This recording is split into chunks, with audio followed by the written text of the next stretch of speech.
The Great Depression was a devastating economic downturn that gripped the United States and much of the world from 1929 to the late 1930s. It began with the stock market crash of October 1929, which sent Wall Street into a panic and wiped out millions of investors. As the effects of the crash rippled through the economy, banks began to fail, businesses closed, and unemployment skyrocketed.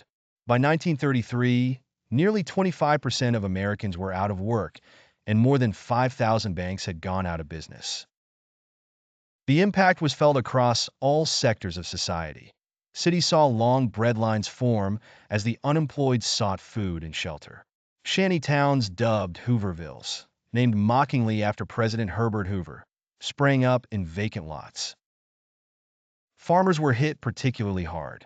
Already struggling with low crop prices, they now faced a devastating drought in the Midwest that created the Dust Bowl. Many were forced to abandon their land. Ordinary citizens lost their life savings when banks failed. Many families struggled to afford basic necessities. Children often went hungry, and some were forced to leave school to help support their families. Despite the hardships, many Americans displayed remarkable resilience and ingenuity. We grew all our own vegetables.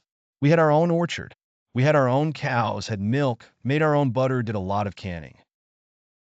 My mother at one time had over 800 jars in the basement of jams, jellies, meat, fruits, vegetables, all these different things. We ate very comfortably because we ate from our own supplies, recalled Dean Bailey, who was a child during the Depression. Families learned to make do with what they had.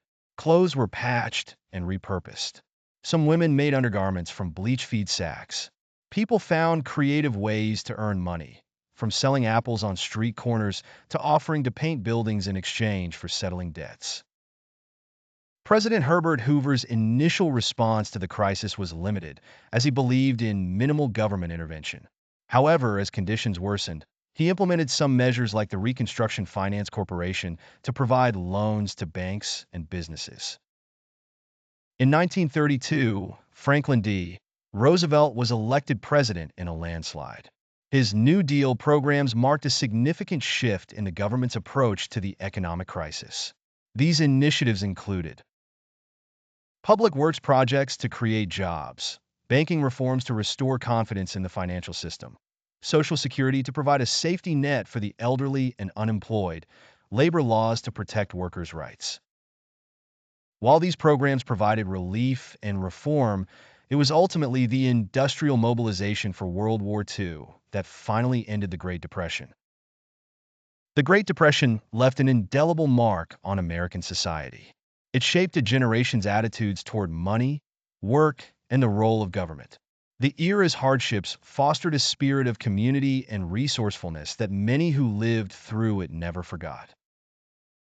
As Maxine Vargo, who was a child during the Depression, reflected, "We really didn't feel a lack of money in our young lives because we were raised to be satisfied with what we had. Recycling was a way of life for us. My father used to sing, 'The best things in life are free.' This was the philosophy that carried us through the Depression." The Great Depression remains a powerful reminder of economic fragility and the importance of social safety nets.